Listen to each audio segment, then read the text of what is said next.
નડિયાદ નજીકથી પસાર થતા વડોદરા અમદાવાદ એક્સપ્રેસ હાઈવે પરથી પસાર થતી એક કાર આગળ જતી ટ્રક પાછળ ઘૂસી જતા કારમાં આગ ભભૂકી ઉઠી હતી અને સદનસીબે કારમાં સવાર છોટાઉદેપુર લગ્નમાંથી પરત જતા 5 વ્યક્તિઓનો આબાદ બચાવ થયો હતો।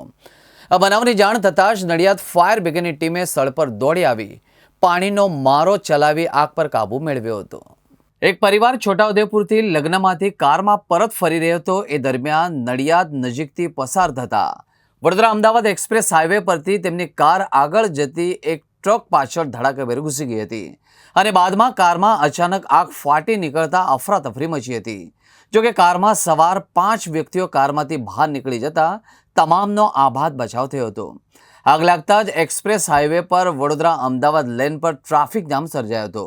આગના બનાવની જાણ થતાં નડિયાદ ફાયર બ્રિગેડની ટીમે ઘટના સ્થળે દોડી આવી પાણીનો મારો ચલાવી આગ પર કાબૂ મેળવ્યો હતો, પરંતુ સમગ્ર કાર આગમાં બળીને ખાખતી હતી। ઘટના બાદ એક્સપ્રેસ હાઈવે પેટ્રોલિંગની ટીમ દ્વારા વડોદરાથી અમદાવાદ તરફ જતા ટ્રાફિકને 3rd લેન પર ડાયવર્ટ કરવામાં આવ્યો હતો। સદનસીબે કારમાં સવાર 5 વ્યક્તિઓનો આબાદ બચાવ એક્સપ્રેસ હાઈવેની ટીમે સમય સૂચકતાના કારણે અને સમય પર પહોંચાડવાના કારણે કારમાં સવાર તમામ વ્યક્તિઓ બચ્યા હતા।